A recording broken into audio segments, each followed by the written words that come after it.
The marinade. There's no O in marinade. Let's try it one more time. Ready? 1, 2, 3. The marinade.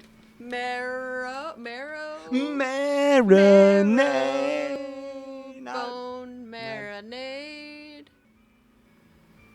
That's The marinade. The marinade. With Jason Earl.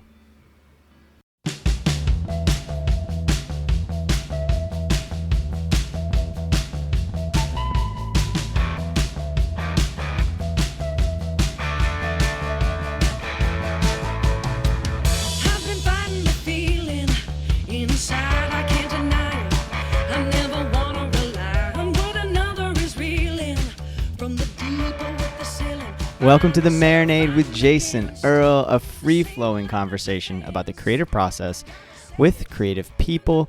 This is episode 55, and our guests are Caitlin Crisco and Aaron Austin of The Broadcast. The Broadcast is the kind of band that you fall in love with from the very first listen. They have an incredible, blistering live set, and their records are wonderful as well. Speaking of which, they have a new record coming out on May 1st. It's called Lost My Sight. The song that you're hearing in this episode is the first single from Lost My Sight, and it's called Fighting the Feeling. I had the great honor of catching up with Caitlin and Aaron at the Sea Blues Festival in Clearwater, Florida, way back in February, which seems like forever ago now. We are right in the middle of the COVID-19 crisis, and I'm going to try to release as many episodes as I can right now, and it's interesting to see the difference between the conversations I had back in February that we're starting to release and some of the conversations that I'm having now with people. That was a different time. We knew that it was here, but things weren't shut down. People were just going about their business. I mean, we were at a festival, but it was I'm glad that I have that document because that day it was gorgeous. My great friend Jen Ross is with us. So you may hear her voice in the background, or you may hear us addressing her during the conversation. And we just had a wonderful time. And so it's kind of nice to reminisce. I'm grateful for this document of that time in our history, and I am so grateful. Everyone, my conversation with The Broadcast.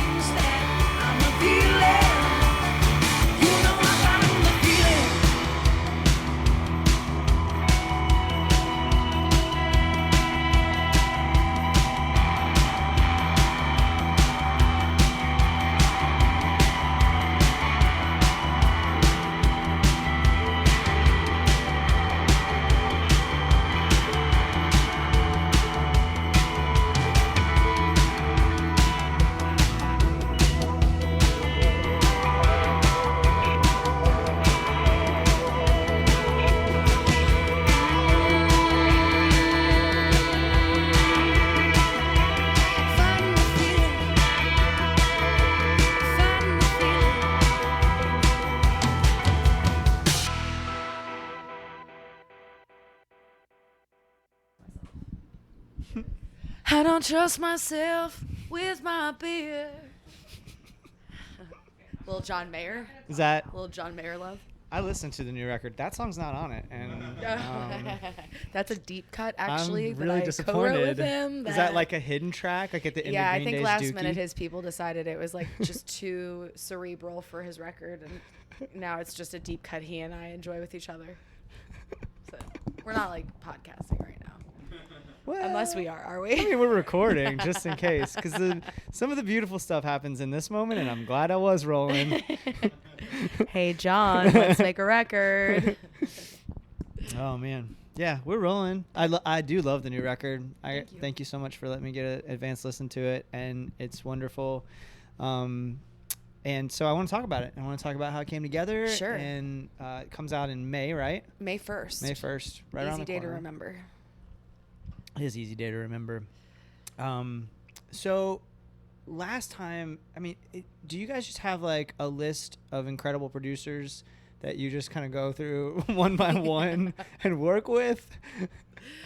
Well, that's probably a better question for Aaron because he's kind of the deep diver of finding those producers for us. So I'm going to Yeah, I would say each record's kind of been a different process and journey with it.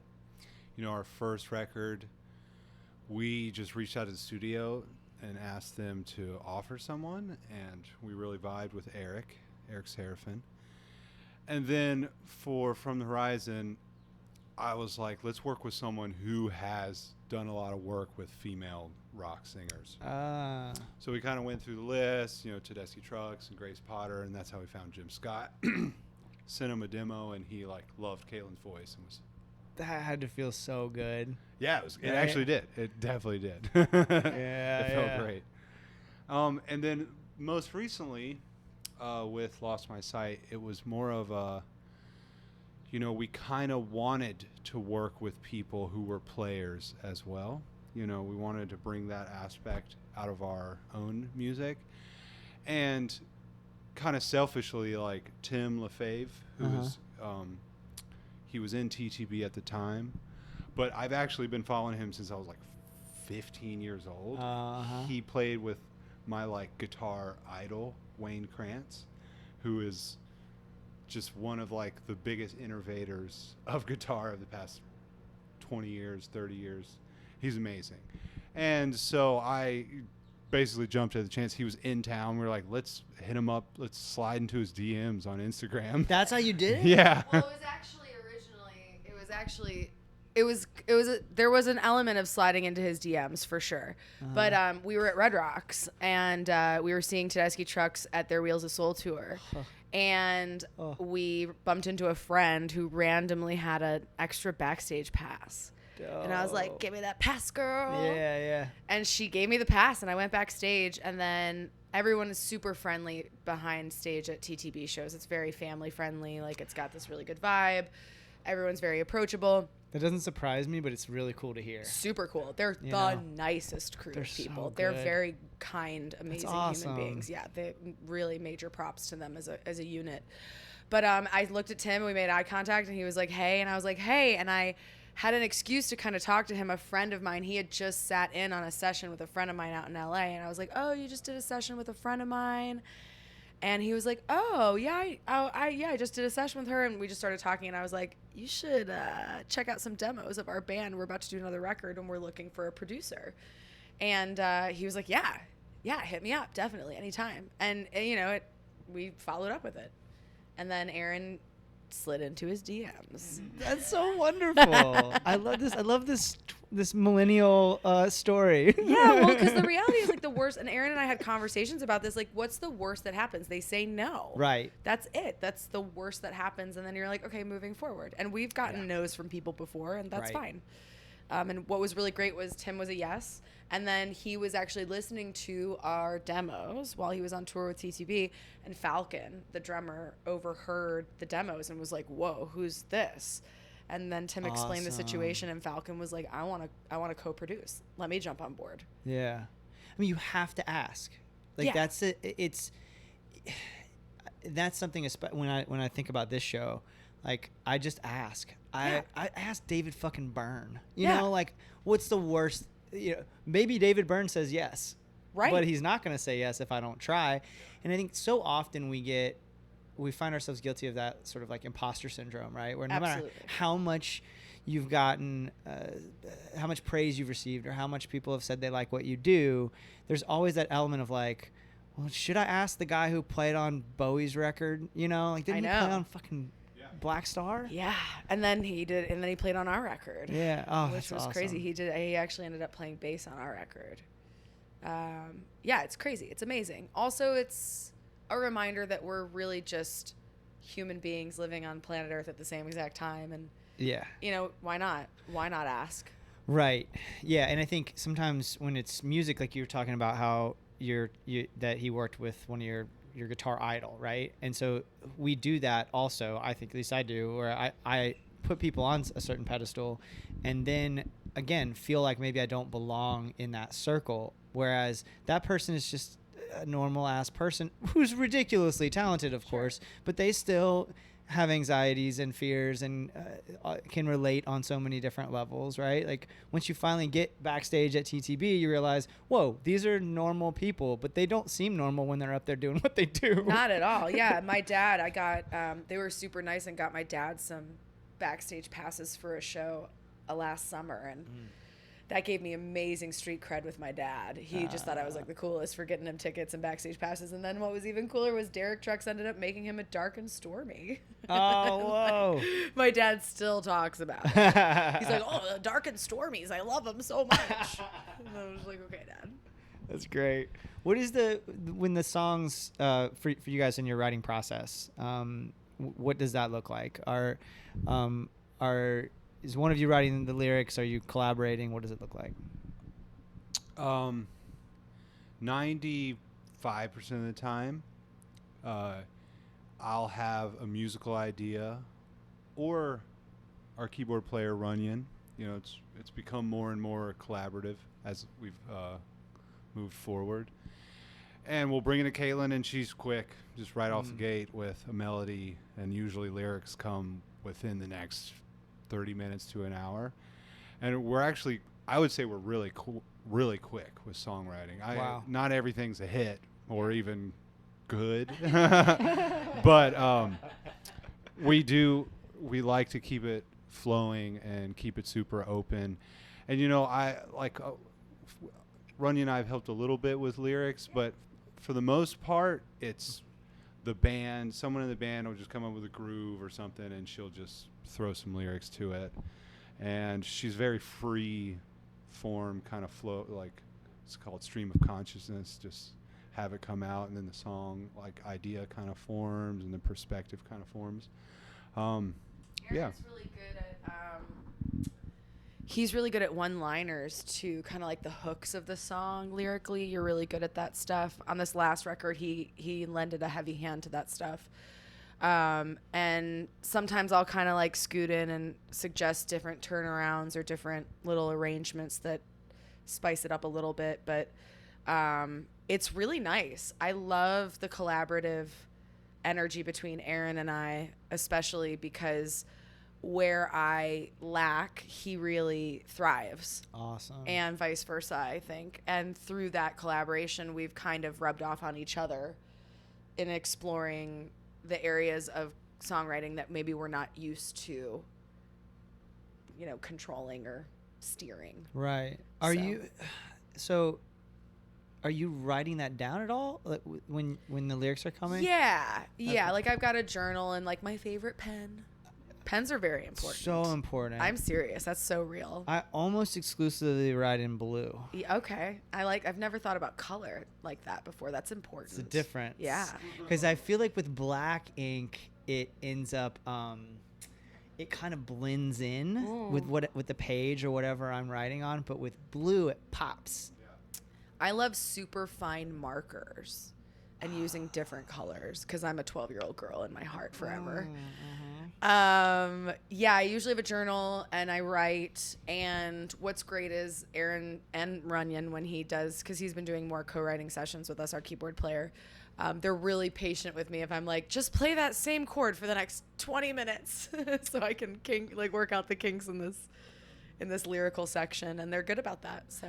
Well, that is awesome. And I remarked to Jen earlier that and this is my first time meeting you guys, but I work around musicians a lot, and I work around bands a lot.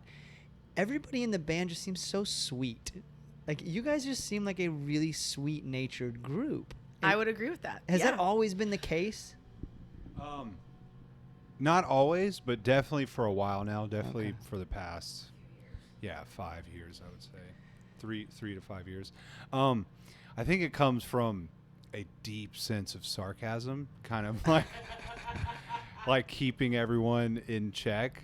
And we like to poke fun at each other in a fun way. Sure. But yeah, no one takes themselves super seriously. Yeah. And on top of that, we like to have fun, and we've had a lot of experiences we've been on the road a lot, and we've been around a lot of less than positive vibes. Right. So we don't ever like to contribute to that. Yeah, I was actually. It's interesting that you asked that, or you mentioned this, because especially as being the only woman in the group, Right. there's a lot of strong male dynamics that I travel with consistently and regularly. And recently, I noticed how kind everyone in my group is to other people when they meet them, and that's really important to me because. I think that I try to approach my life in that way. And when I'm around other people, especially if I'm making music with them, I want us all to represent each other. And sometimes in music environments, there can be this like weird, like inflated sense of self or insecurity or just like bad vibes. I don't really know how to explain it, but I'm very proud of our group that I don't think we make people feel that way. That's and that when awesome. people introduce themselves to us, we're very open and receptive and, open-hearted with everything. Because we're really, really, really, really lucky to do this. I am very conscious of that. I say it all the time, like, for a living, I get to do what I love more than anything else, and people applaud me for it. Like, come on. Like, what a gift in this life. Everyone should have that. Like, I think about that sometimes. Like my parents don't get applauded for That we celebrate what we celebrate in American society, in Western society in general, but especially in American society, and the things that we ignore. Like I kind of half-heartedly, or not half-heartedly, I kind of like off the cuff said something about how college or high school kids going into to play college football have these signing days, and it's this big production, and these like 18-year-old kids going to play college football, amateur football, and there's like a press conference and all this stuff, and I'm like, highly sought after teachers should have fucking signing day and show up in a Brinks truck and shit, like the idea that we don't celebrate everybody, because what you do is incredibly valuable, but so is a lot of what everybody else does. Absolutely. No question. Yeah. How does that, you mentioned the strong male dynamic in the band and you being the only female in the band, and maybe this is a question for you too, really, is that does that ever play itself out as an imbalance in some way, or are you guys conscientious enough of it that you're able to kind of navigate it? Has it ever been a challenge for you being the only woman in the band?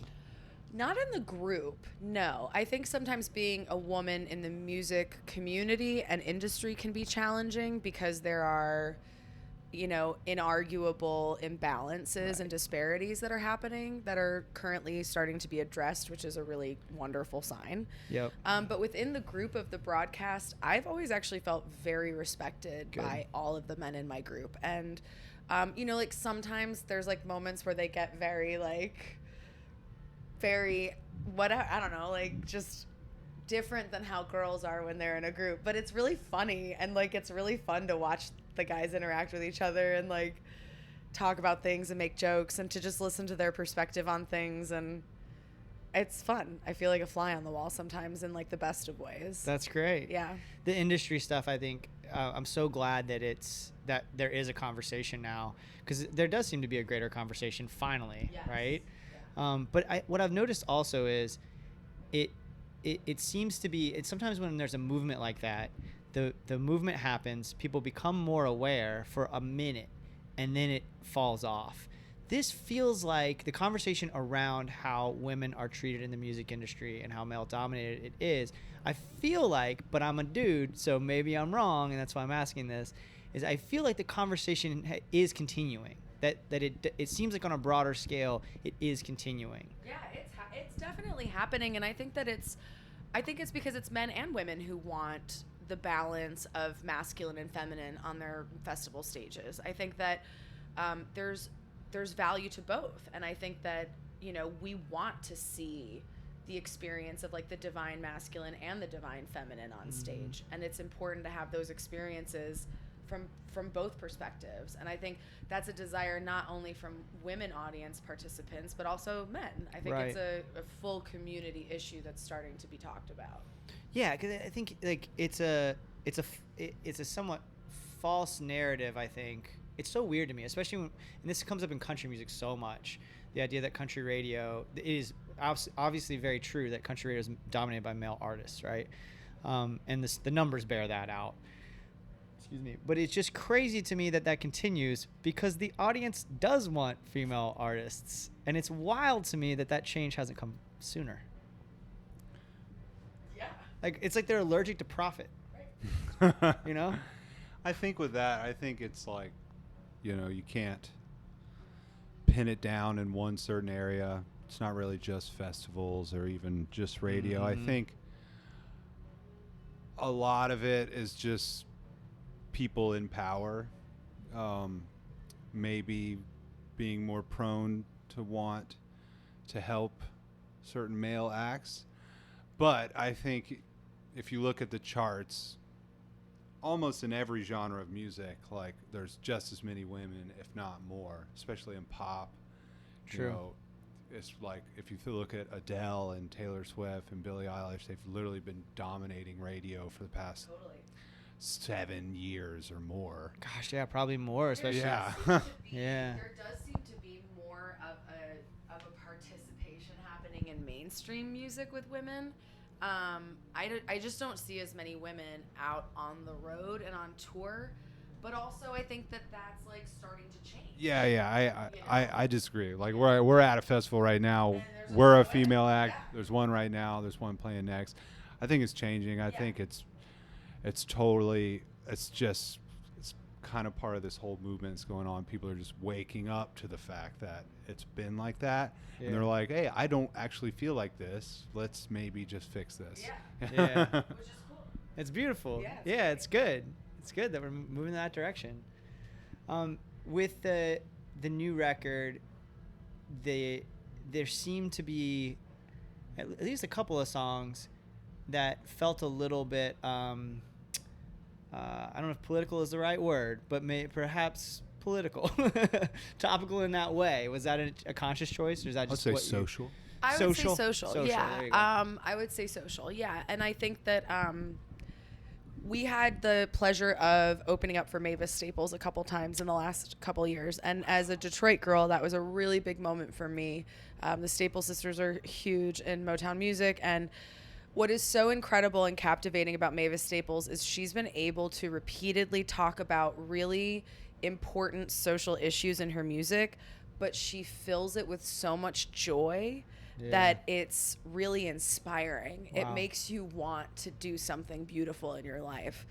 And that was a really big learning lesson for me, to really listen to her music and dive into her, even some of her newer material, and to hear you can talk about so much stuff and make sure you're saying it in a way that people can hear it. Yeah. And that stuck with me a lot. And this new record was very much written in the moment when we wrote it. And there's a lot going on right now in our country and in our world and in our communities. And I think it just naturally came out. I don't think it was forced or intentional. It was just something that felt really authentic in the moment that we captured and felt right to share. Is that true of your writing generally? I mean, like, obviously now is a different time, right? I mean, Yeah. now we're also hyper tuned to what's going on. But generally speaking, do you write in the moment like that? Yes, I do. Yeah, I definitely think that it's very on the cusp, in the moment. What was the word you used? Stream of consciousness? That would be very accurate for the writing style. Like, some people I know have that beautiful skill of like, I woke up and had this idea in my head. You do that sometimes. You're like, I had this song idea. And I'm like, how do you do that in your sleep? You know? Or like, I wrote a song in the shower. I'm like, that's incredible. How do you do that? For me, it's very much just collaborative, sitting down in the moment with someone and having an experience and just feeling through that moment. But you said you journal as well, right? I do. So are song ideas coming out of that process, or is that just a self-care Sometimes, thing? less as I get older. The journaling thing as I've gotten older has waned a little bit as I've gotten older. Why? I don't know. I guess they say you get less angsty as you get older. Shit, we were just talking about the opposite of that. I feel like I get more. I feel less angsty. That's Do you great. think I'm less angsty than I used to be? I think so. That's a tough one. Answer carefully. Answer carefully. Strong male dynamics coming out. Well, I think maybe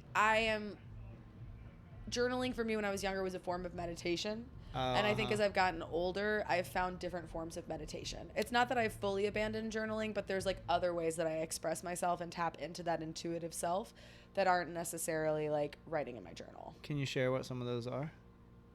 You know, stuff.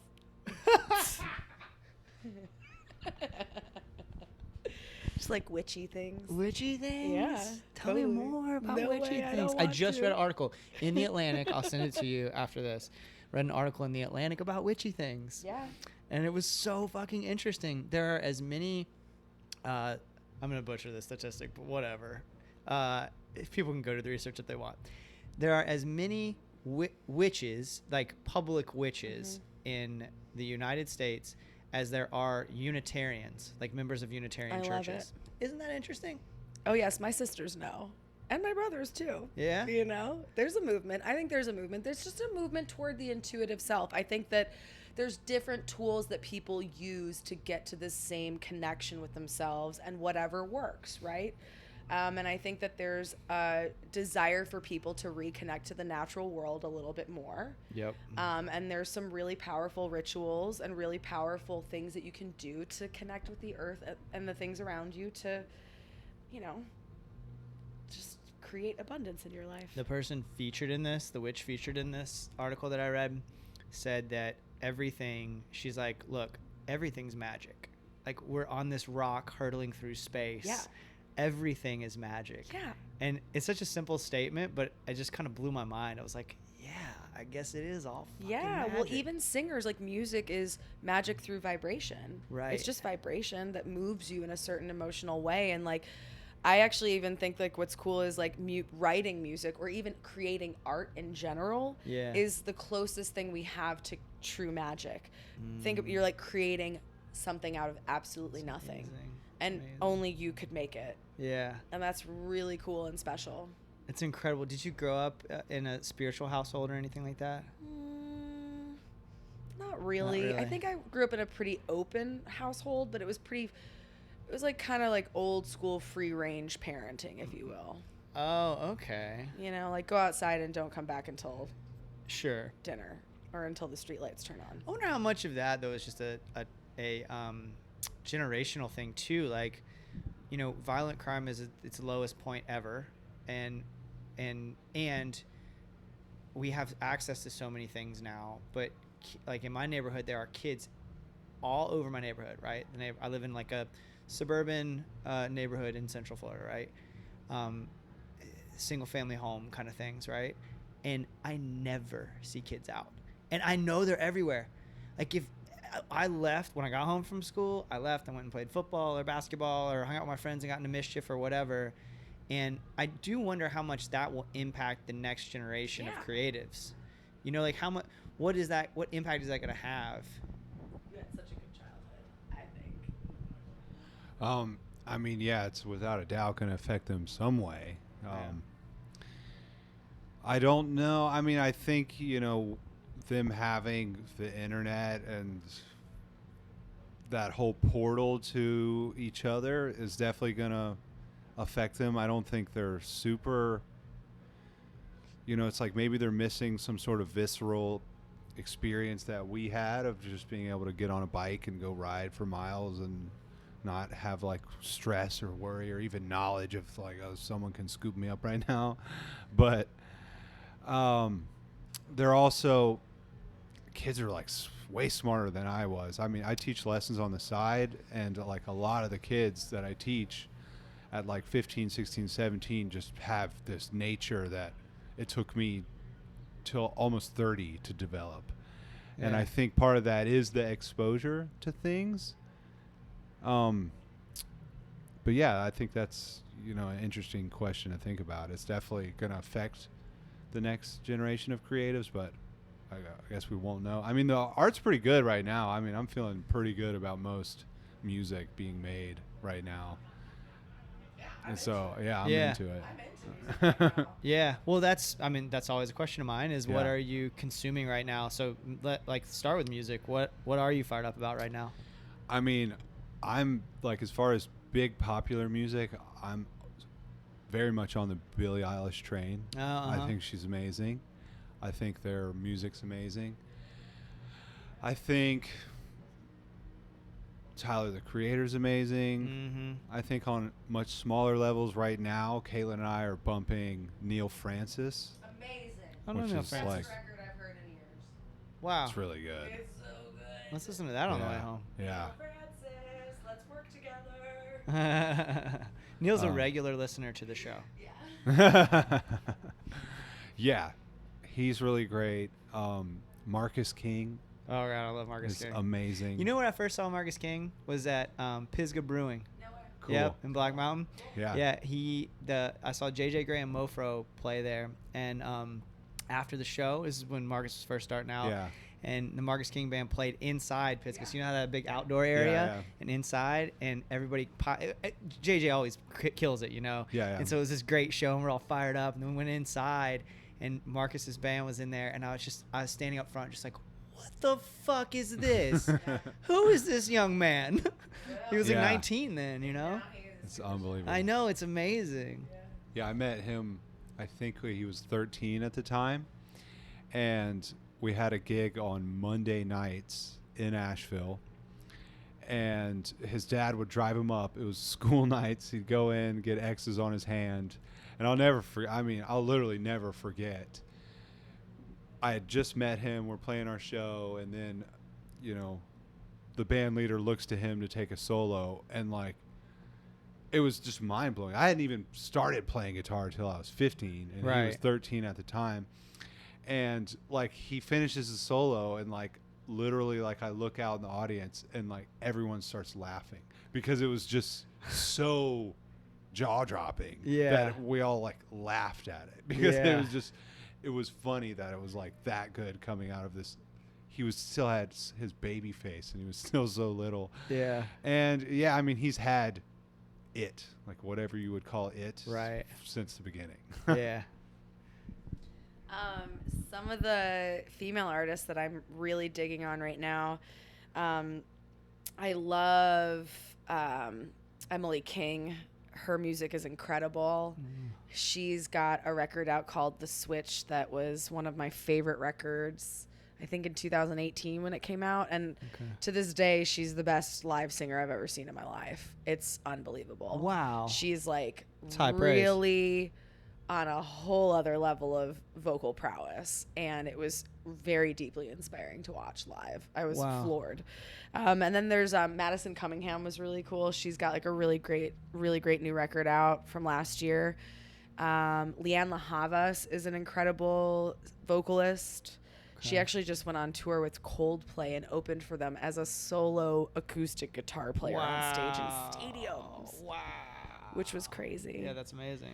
And then like I love kind of the indie stuff like Lord Echo, and I do like some Tame Impala, and I like some pop stuff on the radio, Dua Lipa and all that kind of stuff. What about outside of music? Books or films or TV? Anything firing you up recently? I actually just watched with Aaron for the first time. I'd never seen the Harry Potter series before. Oh, uh-huh. Wow. Let's just leave it at that. What a brilliant. I'm not It's joking. I great. know you're all laughing at me right now, but No, I for agree with you. real, It's like great. those movies are amazing. Sure. Those movies are incredible. We live in Orlando, but I never go to theme parks. Uh-huh. But my buddy, I want to go so bad. if you liked Harry Potter, go to Universal and do all the Harry Potter world stuff. It's so fucking cool. Oh. It's so cool. I've heard it's so good. They're like the Hagrid's roller coaster. You're on his motorcycle. You physically hold, like, you're in the roller coaster. You're holding the So handlebars, and then there's got a little sidecar. You can sit in the sidecar, or you can hold the handlebars. love And I it. liked it because I don't do roller coasters, but I'm not trying to die on one of those things. But like I like the illusion of control, right? Right. You're like, I'm manning this ship right now. Okay. Yeah. And then we watched the Lord of the Rings trilogy, which is incredible. I'd never seen those before. Wow, it was fantasy kick. I'm like truly becoming my mother as I've gotten older. I like legit love Star Trek Next Generation. I live for Golden Girls. Like, I love all that stuff. Golden Girls. One of the finest shows in television history. I what did I hear about that recently? I just thought that was funny how you were mentioning all these like fantasies and then you were like Golden Girls. I mean, that is a fantasy, getting to live with all your best friends in a house and like just living your good life. Also, Jeopardy, yes, all day. I love a good Jeopardy episode. Oh, that's awesome. Well, guys, this has been such a pleasure. Thank you so much. I really appreciate it. Super fun. Thank you. Yeah. And come to Orlando, please. We So will. yeah, We definitely will. that'd be awesome. We've got a lot of tour dates coming up this year. The album comes out May 1st, so we've got Right. national dates that we're starting to announce now. Awesome. More than we've ever done, so this is everybody's chance to come check us out. Perfect. Thank you so much, guys. Thank Such a you. pleasure.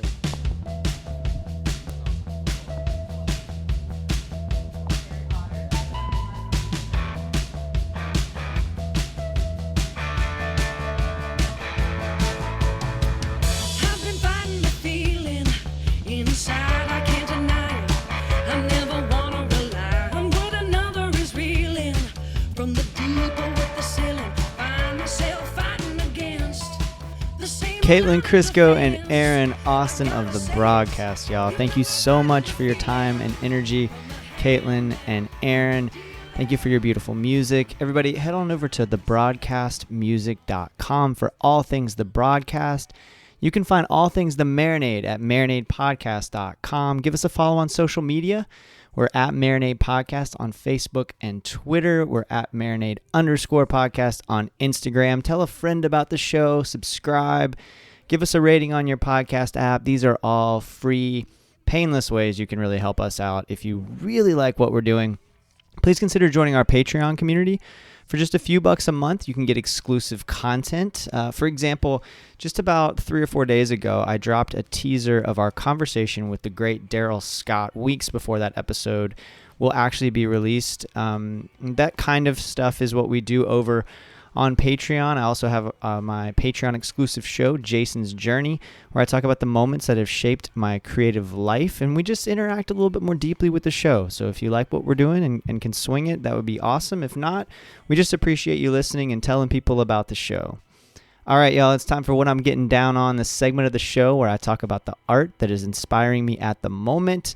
This probably isn't fair, but I'm going to gush about a couple of albums that have yet to be released. I just mentioned Daryl Scott. His latest album is called Daryl Scott Sings the Blues of Hank Williams, which is going to be released later in April. Daryl is just one of the all-time great songwriters, and he does an amazing job reinterpreting other people's songs, and especially Hank's songs in this case, as blues tunes. Just a fantastic record that I haven't stopped listening to. So be sure to check that out later this month and look for that conversation with Daryl coming very soon. Another record that has been on heavy rotation is the new American Aquarium record, Lamentations. That comes out on May 1st. Our good friend BJ Barham just continues to grow as a songwriter, and I am really excited for y'all to hear this record. I'm working on a written piece that will be up on marinadepodcast.com very soon about that record and just how powerful it is. And then finally, the other record that I've been really just crazy about is Local Honey by Brian Fallon.